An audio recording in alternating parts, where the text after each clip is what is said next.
Good afternoon. This is Chris Brecher with Simpler Trading's free option video. What's today about?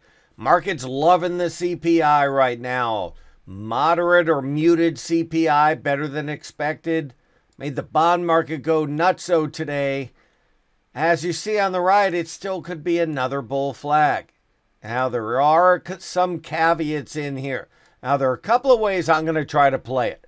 But one of them is the bond market last November went straight up. So just keep that in mind, went straight up. But the ES and the SPX and the NDX, after some indecision candles, then went straight down. So I thought what I'd show you was what happened last year. So this is the first thing. Definitely the ES is acting fine. I mean, ES is acting fine today. That's a nice hindsight. You also had the transports. Yeah, them going nuts. Now, let me just tell you, I do box charts for the Chart Patterns Mastery every Sunday night, Tuesday night, and Thursday night. And one of the things we showed was this. And we showed the transports. And we showed that these bull flags were much more likely to work. Yeah, that's a lot of lines. Looks like Spaghetti Junction in Atlanta if you're from here. But that this was more likely to break up if the ES and the NASDAQ went up. We also talked about the Russell.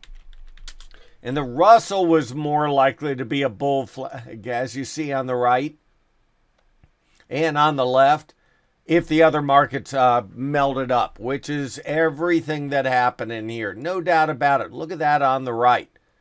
So you didn't know, though. You didn't know if this is going down yet, so you had to play the breakout. Now, the key now is this. Where do you stop? Well, number one, heck, the MACD isn't that oversold yet. So if I'm going to play anything to the upside, it's going to be probably Russell stocks.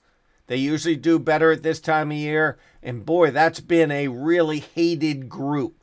So that's probably where I'm going to look for ideas, is in the neglected Russell. How about some of the transport stocks, the UNP of the world? Sure, we could look at UNP, NSC, Federal Express. Now, I'm not saying these are the best stocks in the world. I'm just saying at this time of year, if the rest of the equity markets stay up, then yeah, these are more likely to have another leg up.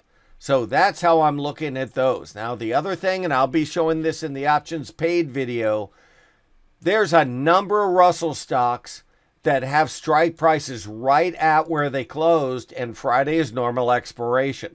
So I'm going to look at some of those that if they have a little reaction, so a lot of them closed on their high. If they have a little reaction tomorrow morning, I'm going to look to buy cheap calls that are just over the market. That's what I'm going to try to do with a number of these in here. Now, what do you do with the overall markets? Well, the first thing is, here's the SPX this year. So as you see, obviously it went up. But I want to show you something interesting, because right now everybody's talking about the bond market had a massive rally, and so did the SPX. Just keep this in mind over here of the bond market on the right and the SPX on the left. Now we're going to go on demand, and we're going to go to last year on November 10th. November 10th.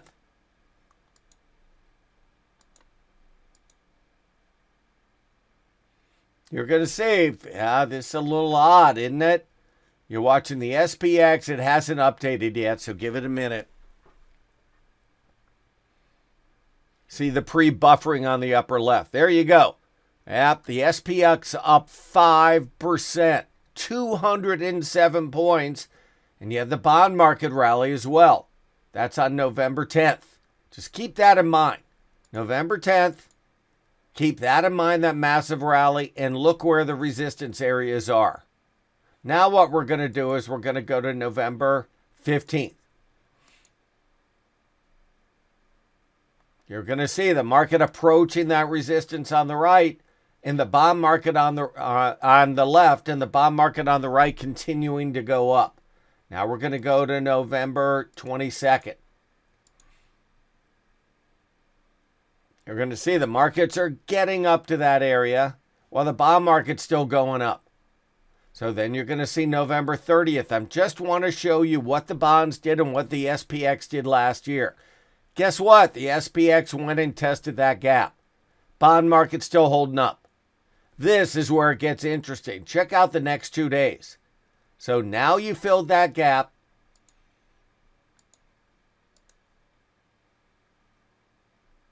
Now you had the indecision candle at that gap while the bond market's still going up. And check this out.